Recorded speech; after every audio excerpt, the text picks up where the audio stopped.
بۆچی ئەم هێزانە پێکدادان لە نێویاندا ڕوو دەدات؟ بەڵێ تەمان خۆتانەزان کە ئەحزابی حاکم لە کوردستان ئەحزابی میلیشیایین و مێژوویەک و کارنامەیەکی قوڵیان هەیە لەسەر ملهوڕی، لەسەر چەکڕاکێشان، لەسەر تعداکردن لەسەر خەڵک. لەم بارەوە بۆیە شتێکی زۆر زۆر ئاساییە کە ئەم ڕووداوەندەیە کەمە بێ و نە ئاخریژە بێت. ئێمە هەروکو بزانین خودی هەر ئەم کێشمەکێشی لە بینی هێزەکانی شێخ جعفەر و ئاسایش و پۆلیسا ڕوویا بەر لەوەش لە سەیتەرەی تاسڵوجە هەمان ڕوودا و ڕوویدا. ئەمە شتێکی تەبیعی و ئاساییە کە ئەم هێزانە خۆیان خەسڵەتیان شتێکی تر نییە غەیری ئەوەی کە بۆ هەر مەسائلێک حتا ئەگە بچووک و شخصیش بێ دەست بەرن بۆ چەک و ڕاکێشانی چەک لە یەکتری، چ لە بەرامبەر خۆیان و چ لە بەرامبەر بە خەڵکی ناڕازی کاکەونە بەرامبەریەوە. بەڵام تامان ئەگەر خودی ئەم ڕووداوەی سەرچناربەری نەنێو چوارچێوەی دۆخی ئێستای کوردستان و مەجموعی ئەو تاوانانەی کە ئێمە ڕۆژانە هەواڵەکانی ئەبستین و هەر لەم تەلەڤیزۆنەوە لەسەری ڕاوەسانەکرێ، ئەو کاتە بۆمان دەرەکەوێت کە مەسەلەی دزی و تاڵان زیادبوونی دزی و تاڵانی، تاوان، کوشتن، ڕووداوەکانی هاتوچۆ، ژنکوژی، بڵاوبوونەوەی مادەی هۆشبەر، هەتاکو و مەسەلەی گرانی و نەداری و ئەنواعی ئەم کێشە و مشاکلانە ئەگەر ئەم ڕووداوەش بخەینە پاڵ ئەوە دەبینین کە خودی ئەم خەسڵەتی ئەحزابی ناسیۆنالیستی کورد و ئەحزابی حاکم ئینعیکاسێکە لە قەیرانێکی حکوومەتی و بێتوانایی و ئەوەی کە دەسەڵات ناتوانێت کۆمەلگا بە شێوەیەکی نۆرماڵ و ئاسایی بەڕێوەبەرێ. یعنی مەبەستمەوەیە کە هەلومەرجی قەیرانگرتووی ئێستای کوردستان دەسەڵاتێکی میلیشیایی کە بە زۆری چەک و سەرنێزە بەرامبەر بە پایەکانی خۆی ڕاگرتو و کۆتۆتە بەرامبەر بە خەڵکەوە، شتێکی زۆر زۆر ئاساییە لە ناو ریزەکانی خۆشیە بکەوێتە منافەسەوە باڵەکان و بۆچی ئەم فترێ ئەمانە زیادی کردووە. خۆ ساڵانی ڕابردوش حکومەت هەر لە قەیراندا بوو، زۆرێک لەو کێشانەی کە ئاماژەتان پێدا بوونی هەبوو، دەسەڵاتی میلیشیا لە ئارادا بوو، بەڵام ئەم پێکدادانە زۆرانە لە ناو یەکتریدا کەمتر بەدی دەکرا. بەڵێ مەسەلەکەوەیە کە چینی دەسەڵاتدار کەوتۆتە لەرزەوە. ئەسڵی قەزەکەوەیە کە چەند دەستەگی لە ناوڕزەکانی چینی دەسەڵاتدارە ڕوویاوە، چ لە ئەحزاب لە نێوان ئەحزابەکان خۆیان و چ لە پێکهاتەکان ناو خودی هەر حیزبێک خۆیدا. بە تایبەتی ئێمە دەبین کێکیتی نیشتیمانی حیزبێکی چەند باڵی و چەند دەستەبەندیە کە ئەوەی کە کۆی کوونەتەوە بنە ماڵی تاڵەبانی و کوڕەکانیەتی، بەڵام حتمما ئەو ناتوانێت وەکو ئەم ینی بە لە ناوچوونی و بە نەمانی جا تاڵەبانی ناتوانێت ئەم یەک دەستیەی لە نێو ڕیزەکانی یەکێتی نیشتیمانیا بپارێزێ. ئێمە دەبین لە ناو یەکێتیە خەت و خطوتی جیاوازی تایە، هەیە تیلانگری پارتیە هەیە، هێشتا مەیلی بەلای گۆڕانە هەیە هێشتا خۆی بە نوێنەر و چۆنەڵی لایەنگری سیاستەکانی ئێران نەزانێ، هەیە تابع بێ لە بە سیاستەکانی کازمی و دەوڵەتی عێراق. ئەمانە واکە کاکەونە بەرامبەر بەیەکەوە و شەڕ و منافەسە لەسەر پلە و پۆست، شەڕ لەسەر پەیداکردنی داهات و بەگەرخستنی کۆمپانیاکان، شەڕ و منافەسە لەسەر پەیداکردنی هەرچی زیاتری کۆکردنەوەی داهات و سەرانە سەندن لە یەکتری. ئەمە واکە کە بەردەوام بکەونە حاڵەتێکی نائارامی و نامستەقڕەوە، ئەم نام استقراری و کێشمەکێشی ناوخۆشیان تەحویل بێ بۆ ڕووداوی لەم جۆرە و بە دوای خۆشیانە کۆمەلگا پەرکێشکەن بۆ دۆخێکی نائارام و ناجێگیر وەکوەوەی کە بینیمان لە چەند ڕۆژی ڕابردووە لە گەڕەکی سەرچنا ڕوویدا. ئەگەر بینە سەر و قسانەی کە سەبارەت بەم ڕووداوەکانی تری هاوشێوە کراون، هەڵبەت هیچ کەسێک و هیچ لایەنێک لایەنگری بۆ ڕووداوێکی لەم چەشنە پیشان نەداوە، بەڵکو ڕێگەچاری جیاواز خستوەتە بەردەم کە چۆن بتوانێت بەر بە ڕووداوی هاوشێوە لە ئایندەدا بگرێت. و من پێم خۆشە هەندێک لەو بۆچوونانە لەگەڵ تۆ تاوتێ بکەم. یەکێک لەوانە باز لەوە دەکات کە ئەگەر ئەم حیزبیانە مەدەنی بکرێنەوە و ببنە حیزبی شاری و مۆدێرن بن، دەستبەرداری هێزی چەکدار بن و دەستبەرداری ئەو هێزانە بن کە ئێستا هەیەە و لە ئەشخاصەکان و لە حیزبەکان خۆیانەوە، ئەوە ڕێگەیەکی گونجاو دەبێت بۆ ئەوەی کە کۆتایی بێت بەم جۆرە ڕووداوانە لە ئایندەدا. ئەمە چەندێک ڕێگە چارێکی گونجاوە بۆ ئارامی و سەلامەتی خەڵکی لە شاردا. بە بڕای من ئەم بۆ چوونە خەیاڵە تا ئەوەی لە واقعە بێت، چونکە ئێمە لەگەڵ مەجموعەی ئەحزاب بەڕۆڕووین کە کۆرپەی باوەشی جوڵانەوەیەکن لە بنەڕەتەوە لە شاخەوە و لە تێکەڵبوون بە چەک سەریان هەڵاوە. ئەمە کۆرپەی باوەشی جوڵانەوەی ناسیۆنالیزم و کوردایەتین کە بەرئەنجامی بوونی ستەمێکی قەومی لەسەر خەڵکی کوردستان یاخی بوون لە دەسەڵات و چوونەتە شاخ هەر ماوەیەک دەستیان بۆ چەک بردووە ناوناوە شۆڕش و ڕزگاری نەتەوە. ئەمانە یەک جوڵانەوەی مەدەنی کە لەسەر ئەساسی بزوتنەوەی جەماوەری و مەدەنی شاری سەریان هەڵ نەداوەکوتم. چەک و شاخ پێگەیکی ئەسڵی لە مەوجودێتی ئەمانە پێکاتوە، حتا مەسەلە دەستبردن بۆ چەک ڕاکێشانی ئەسلحە لە بەرامبەر ڕژێمی بەعزدا ناوەڕۆک و بەشێکی جیانەکراوەی مەوجودێتی ئەم ئەحزابانەیە. یعنی ئەگەر ئەم چەک لەم ئەحزابانە جیاکەیتەوە ئیتر مەوجودێتی جیان نامێنێت. تەنانەت چەک لە لای ئەم ئەحزابانە هێندە مقەدەس کراوە کە چەک بۆتە شەرەف. بۆیە بە بڕای من بە هیچ جۆرێک ئەم ئەحزابانە ئەحزابێک نین، چ لە ڕووی ماهیەتی سیاسیانەوە، چ لە ئایدۆلۆژیایە کە هەیەە، چ ئەوەی کە هەڵگیری هیچ جۆرە پێشکەوتنخوازی و ئازادی خوازیەک نین و ئایدۆلۆژیایە کە سەرە کێشێتە سەر شریعەتی ئیسلام و باوەڕی شاعران و شێخ و مەلا و ئەوانە بە کوردی ڕەسەن و ئەسەڵدانێن، واتە پشتبەستوو بە فەرهەنگی دواکەوتووی پێش کۆمەلگای مۆدێرنی سەرمایەداری. ئەمانە واکە کە ئەم ئەحزابانە ناتوانن مەدەنی بکرێنەوە و ناتوانن چەکیان لێ داماڵڕێت، چونکە هیچ تریان نییە غەیری ئەوە و ئەوان توانیویانە لە ڕێگای دەستبردن بە چەکەوە و لەوەی کە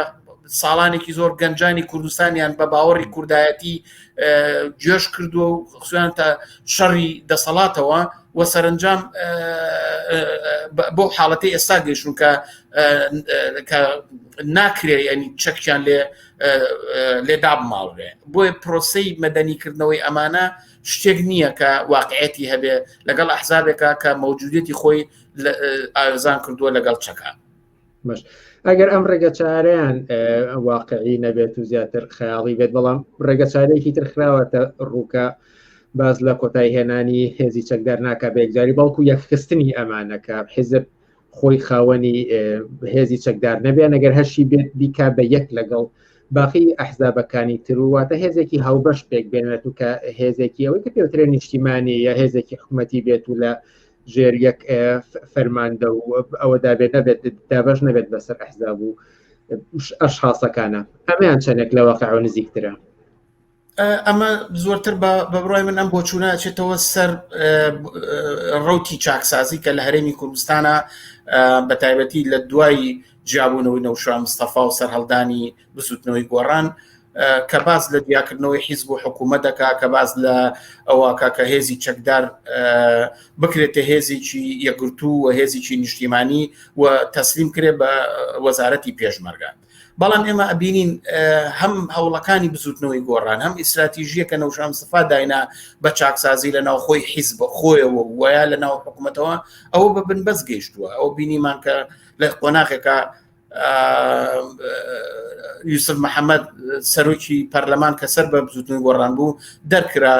لە پۆستەکەی و هەموو وەزارەتەکانیان پارتی نادیەوە بۆ ماڵ هەر بە زەبری چەک و بە هەڕشە و بە ملهوڕیەکە پارتی کردی. لە شرایطی ئێستا کە دەسەڵات لە هەرێمی کوردستانە شێوەیەکە لە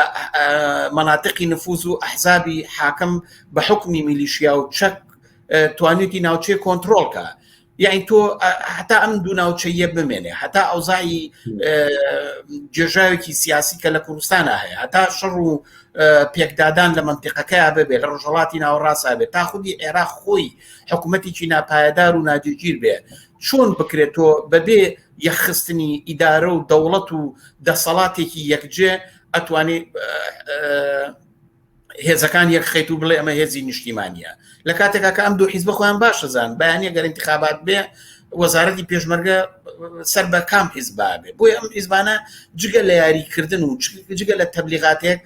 هەرگیز ئەم کارە ناکەن چونکە ئەگەر ئەم کاریان کرد مانای وایە ئەو دارا بڕنەوە کە خۆیانی لەسەر ڕاوەستاون بۆیە بە بڕای من ئەمە حزابانە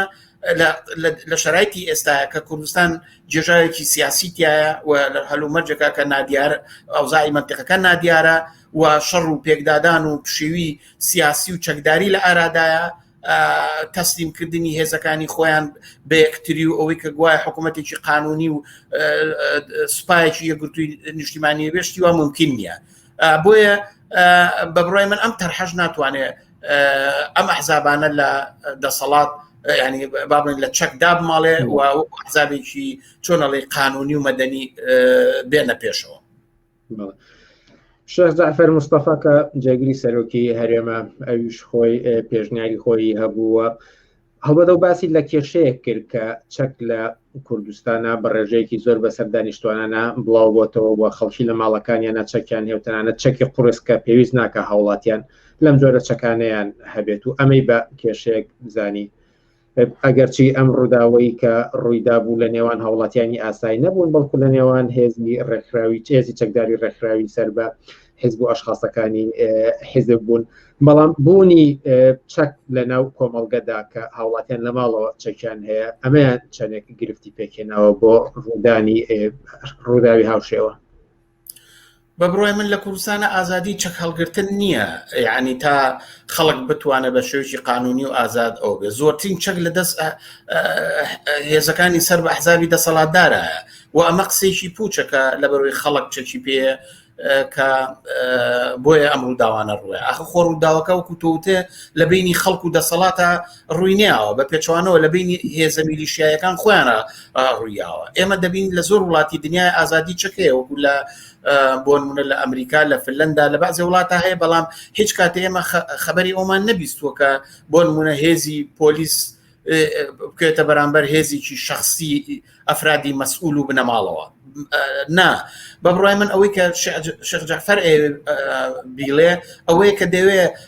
تاوانی ئەو تاوانانەی کە ڕوئە و ئەو ڕووداوانەی کە قێزەونن و لەلایەن خەڵکەوە جێگای ناڕەزایەتی و تووڕێی و بێزاریە ئەوێ هۆکارەکە لە خۆیان لەسەر شانی خۆیان لابری بخاتە سەر شانی خەڵک کە گوایە چ خەڵک چەکی پێەیە بە پێچوانەوە من پێم وایە ئەو دەسەڵات و حیزبانە لەزگەیەکی کۆنەپەرست و دواکەوت و غەریبن بەسەر ژیانی کۆمەلگای مەدەنی کوردستانەوە خەڵکی کوردستان زانکۆ لە کوردستانە هەیە دایان شوێنی گشتی و ڕەفاهیات و خۆشگوزەرانی هەیە خەڵک ئەوەندە ئاگایی و شاری هەیە کە کاری وا ناکە ینی کە بڕوە چەک ڕاکێشە لەوی تر بە پێچوانەوە حتا ئەگەر خەڵک بکوێتە کێشەیەکی ناوخۆی خۆیانەوە ئەوە بەرهەم و ڕنگدانەوەی هاندانەکانی دەسەڵات و نابەرپرسایەتی دەسەڵات و ناکارەمەی خودی ئەو دەسەڵاتەیە کە خەڵک ناچارەکە بکەوێتە داوێژی ئەوە بۆیە ئەو قسانەی شێخ جعفەر بە بڕای من جگە لە خۆشان قاڵیکردنەوە و خۆکردنە چاوی خەڵک وە بەلاڕێدابردننی حقیقەتەکانی دەسەڵات وەکو دەسەڵاتێکی چینی سەرمایەدار و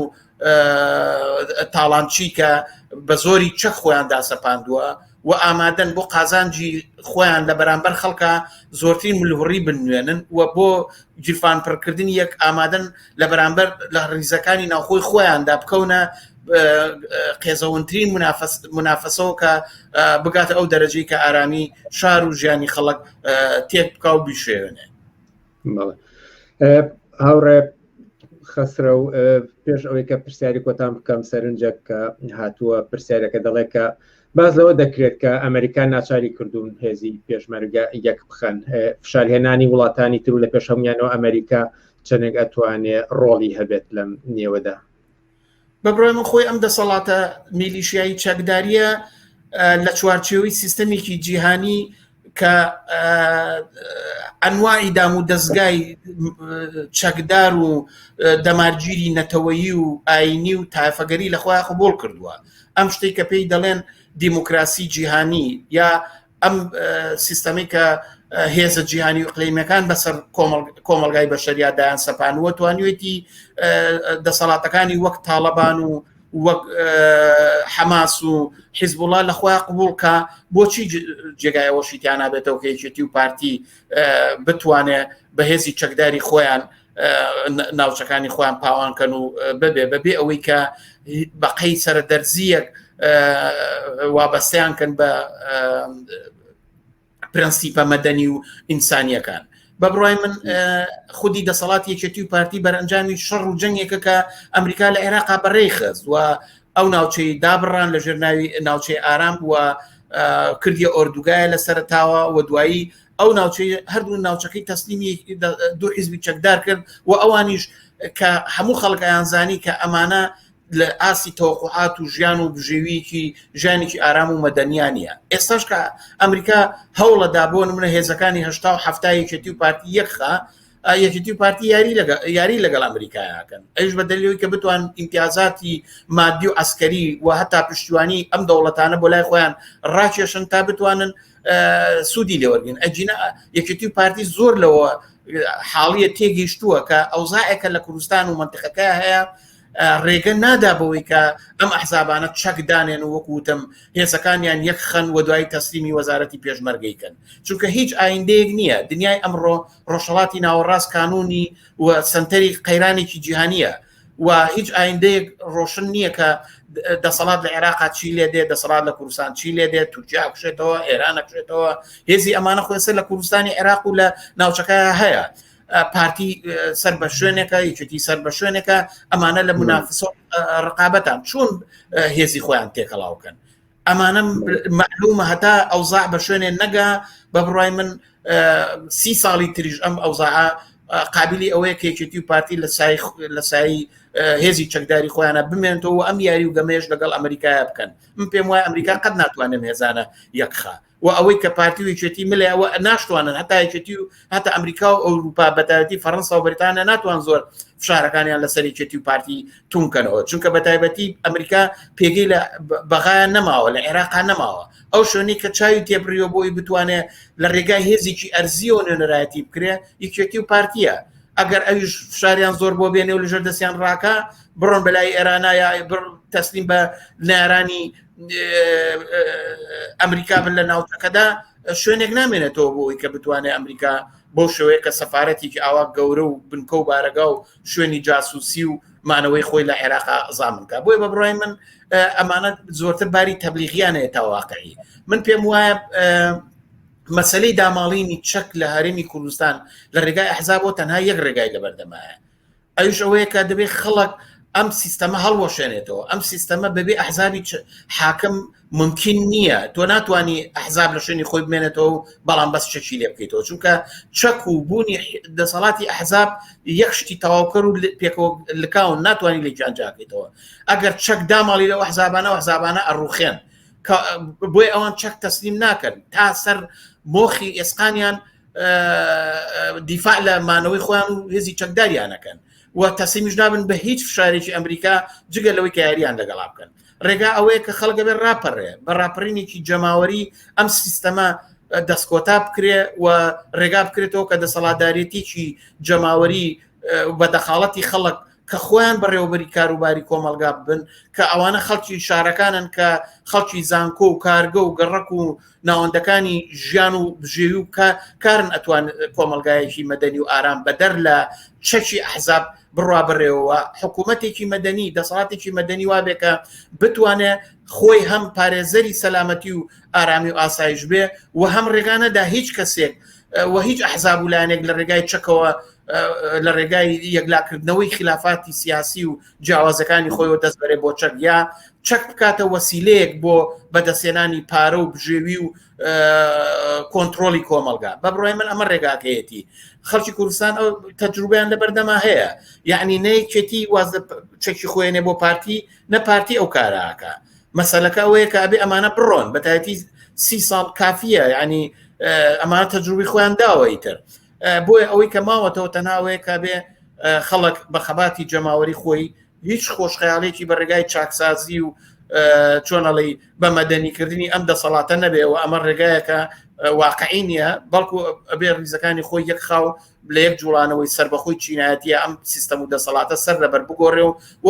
و نیزامێک پێک بێنێ کە خۆی بڕگاردەری ئایندە و چارەنووسی کۆمەلگارێ. ویستم بێ مەسەرەوەی کە ڕێگە چاری واقعی چیە بەڵام خۆتان هاتن ئاماژەتان پێدا ئەگەر قسەیەک ما بێ لە پەیوەند بەم بابەتەوە بتوانن لەماوەی 30 سانێدا بیکەن سپاسگوزار دەبم. بەڵێ من پێم وایە مەسلەی داماڵینی چەک لە هەرێمی کوردستان گرەی خواردووە بە خەباتی سیاسی چینی کرێکار و کۆمەڵانی زەحمەت چێشەوە. ئێمە بێ ئەومان لە بیر بێکە جوڵانەوەی شۆڕژێرانەی حەڤەی شوبات بە خواستی هێزی چەکدار بۆ دەرەوە هاتە مەیدان. جوڵانەوەی شوراکان لە یەکەمین خۆپشاندان لە بەرامبەر یادی هەڵەبژەیە ڕایگەیان کە سەرمایەدار چەکدانێ لە شولارت نایتوانێت. بە بڕای من ئەم شیعارانە ئێستاش لەناو خەڵکی کوردستانە واقعیەت و زەمینەی هەیە و ئەبێ هەوڵ بە بۆ ئەوەی کە ئەم خەباتی خۆی یەکگرتوانە بکات دەوری ئەم خواسانە و بە خەباتێکی جەماوەری بتوانێت هەنگاو بە هەنگاو تەوازن بگۆڕێ و دەسەڵات دەدەست ئەم حیزبانە دەربێنێ. ئەمە ڕێگایەکە کە ئیتر حکمی چەک سەروەر نابێ بەسەر خەڵکەوە بەڵکو بڕیاری خەڵک خۆی بە کۆبوونەوەی جەماوەری خۆی بە خەباتی مەدەنی خۆی بەوەی کە خۆی ئەتوانێت کۆمەلگای ئیدارە بکە ئەتوانێت خەتەری ئەحزابی چەکدار لەسەر خۆی هەڵگرێ و کۆمەلگایەکی ئارام و ئازاد و خۆشگوزەران دەرگا بکاتەوە بۆ گەشتن بە ئالتەرناتیڤێکی یا لەم جۆرە.